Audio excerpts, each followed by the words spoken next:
आपको ऐसे प्रश्न क्लास 10th में एक जरूर आएगा, तो आप ऐसे प्रश्नों को पढ़ के ही एग्जाम में जाएं।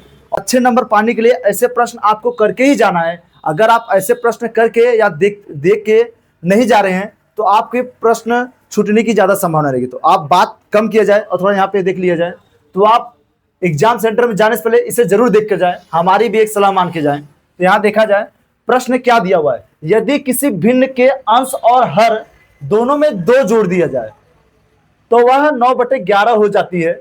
यदि अंश और हर दोनों में 3 जोड़ दिया जाए तो वह 5/6 हो जाती है। तो वह भिन्न ज्ञात कीजिए। तो यह प्रश्न रहा। तो हम कहते हैं, तो माना वह भिन्न, इसको हम हल करते हैं। तो माना वह भिन्न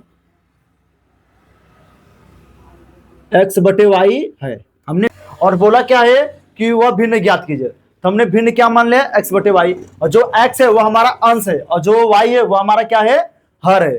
तो x/y हमारा अंश इस हमने मान लिया है। तो क्या बोला है, अंश और हर दोनों में 2 जोड़ दिया जाए बोला है। तो लिखते हैं प्रश्नानुसार, तो x/y दोनों में 2 जोड़ दे रहे हैं, तो +2 और +2 बराबर दोनों में 2 जोड़ दिए जाए तो वह 9/11 हो जाती है। तो बराबर क्या हो जाती है हमारे पास, 9/11। तो इससे हम प्रॉब्लम को सॉल्व करते हैं। तो इस पूरा करेंगे 11 किसमें, तो 11x और +11 दूना 22, इसका तो हो जाएगा 9y और +9 दूनी 18। अब इधर देखते हैं 11x है, ये 9y इधर लेकर आते हैं तो लिखते हैं 11x, इधर आएगा ये y वाला पार्ट, पक्षांतर होगा तो होगा -9y बराबर हो जाएगा 18 - 22। आगे से सॉल्व करते हैं या हल करते हैं, x - 9y बराबर -4, समीकरण 1 बन गया हमारे पास। अब और प्रश्न में क्या बोला है, यदि अंश और हर दोनों में 3 जोड़ दिया जाए, तो हम देखते हैं द्वितीय शर्त। इसका क्या शर्त था, तो इसमें बोला कि हमारे पास जो x/y अंश भिन्न दिया हुआ है उसमें 3 जोड़ दिए जाए। तो यहां भी 3 जोड़ दिया और इसमें भी 3 जोड़ दिया, तो क्या बन जाएगा, 5/6 हो जाती है, 5/6 हो जाती है। तो अब इसे सॉल्व करते हैं, इसका भी आपस में तिर्यक गुणा कर लेते हैं यहाँ पर। तो करेंगे 6x + 6 × 18, इसका इसमें करेंगे बराबर 5y और +5 × 15। आगे किया जिसका, तो 6x पक्षांतर करेंगे तो -5y बराबर 15 - 18। तो इसे तो ये दिया 6x - 5y, 6x - 5y बराबर -3। ये रहा समीकरण नंबर 2। तो समीकरण 1 और 2 को अब हम आगे सॉल्व करते हैं। हमारे पास देखते हैं यहाँ 11x है, यहाँ 6x है, यहाँ 9y, यहाँ 5y है। तो ऐसे प्रॉब्लम को कैसे सॉल्व किया जाए तो देखते हैं किसी एक समीकरण को बराबर किया जाए। तो हम लिखते हैं समीकरण 1 में 5 से गुणा करने पर, तो समीकरण 1 का नाम लिया है तो उसमें 5 से गुणा कर दिया जाए तो 11×5 = 55x।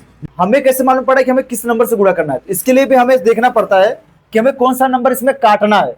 तो हम जो नंबर काटना चाहेंगे हम उसी नंबर से उसमें गुणा भी करेंगे। जैसे हमें y वाला काटना है, ठीक है, तो y वाले में नंबर देखिए यहाँ पे 9 दिया है और यहाँ पर 5 दिया है।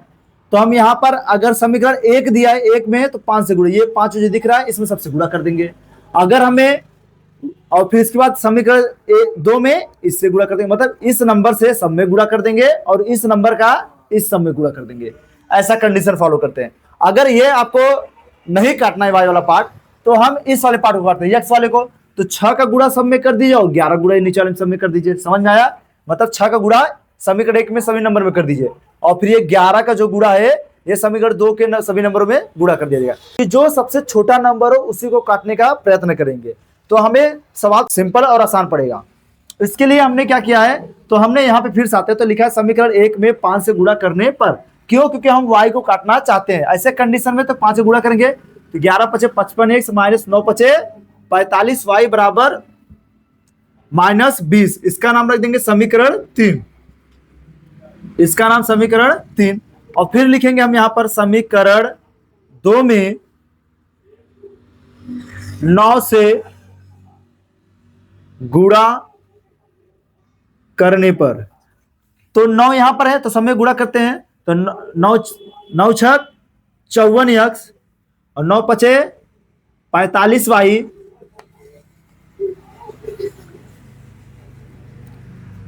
और 9 त्रिक 27, समीकरण नंबर 4। तो हमारे पास समीकरण 4 बन गया है। अब हम क्या करेंगे, समीकरण 3 और 4 को हल करने पर लिखते हैं यहां पर समीकरण 3 व 4 को हल करने पर, समीकरण 3 और 4 का नाम लिया तो समीकरण 3 और 4 लिख लीजिए। तो लिखेंगे 55x माइनस 45y बराबर -20, और समीकरण 4 को लिख लेते हैं यहां पर 54x माइनस 45y बराबर -27। ये रहा समीकरण नंबर 3 और ये रहा समीकरण नंबर 4। अब देखिए आपके पास ये नंबर सेम हो गया। अब एक नंबर सेम हो गया है तो हम लिखेंगे यहां पर कंडीशन होता है हमारे पास, अगर जो देखो यहां पर एक प्लस और माइनस होता तो अपने आप से कट जाता, तो प्लस और माइनस नहीं है तो अपने आप से नहीं कटेगा। ऐसे कंडीशन में हम लिखते हैं समीकरण 3 और 4 को घटाने पर, तो हम यहां शॉर्टकट लिख देते हैं घटाने पर। इतना आपको समझ में आ गया हो गया। हमने पूरा नहीं लिखा है तो हमने डायरेक्ट लिख दिया समीकरण 3 और 4 को घटाने पर। ऐसे कंडीशन में क्या करते हैं, घटाने बोला है तो जहां प्लस रहेगा वहां माइनस और जहां माइनस रहेगा वहां पर प्लस कर लेंगे। देखो यहां माइनस है तो यहां हमने क्या कर लिया, प्लस कर लिया। तो ये देखिए प्लस और माइनस कट गया और इसे घटा लेंगे। देखो 55x है 54x है तो घटाया जाएगा तो क्या बचेगा, x बचेगा, क्योंकि 55 वाला नंबर बड़ा है आपके पास। और इसे किया जाए यहाँ पे देखिए प्लस 27 और -20 है तो घटाया जाएगा तो बचेगा आपके पास 7। तो x का मान कितना है आपके पास, 7 आया है। तो हम इसको इधर दिखा देते हैं आपको, क्योंकि इधर नहीं दिखेगा नीचे। तो यहां देखते हैं x बराबर 7 आ गया है, तो x का मान समीकरण 1 या 2 में किसी में भी आप रख दीजिए, उसका आंसर आ जाएगा। तो हम लिखते हैं x का मान समीकरण 1 में रखने पर, समीकरण 1 का नाम लिया तो उसे रख लीजिए। तो 11x माइनस 9y बराबर -4, और यहां पर x बराबर 7 रखना है तो यहां लिखेंगे 11 गुणे 7 माइनस 9y बराबर -4। तो 11 सते 77 माइनस 9y बराबर -4। देखते रहेंगे आप, 9y बराबर -4, और ये देखिए 77 नंबर 77 दिया है प्लस में, बराबर कुछ साइड करेंगे 75 करेंगे तो माइनस में जाए तो -77। तो अब कर लिया जैसे -9y बराबर जोड़ा जाएगा तो 77 में 4 जोड़ देगा तो -81, माइनस से माइनस कट जाएगा और 9 9 81। तो आपके पास यहां आएगा y बराबर 9। तो हमारे पास x का मान आ गया, y के मान बोला है तो बोला है भिन्न ज्ञात कीजिए, तो आपको आंसर भी भिन्न में ही देना पड़ेगा। तो माना वह भिन्न, तो माना वह भिन्न। अब भिन्न लिखा कैसे जाएगा, हमें पता है हमने लिखा था x अपान y के रूप में। तो x हमारे पास क्या दिया है 7, यहां देखिए हमने भिन्न माना था तो x बराबर क्या दिया है 7 और y बराबर 9। तो हमारा भिन्न क्या प्राप्त हो जाएगा, तो भिन्न हमारा हो जाएगा 7/9। ये रहा आपका आंसर, भिन्न प्राप्त हुआ। और वीडियो अच्छे से देखिए, आपको अगर अच्छे लगे वीडियो तो आप वीडियो में कमेंट जरूर करिए और हमें कमेंट में आंसर दीजिए और हमें प्रेरित कीजिए।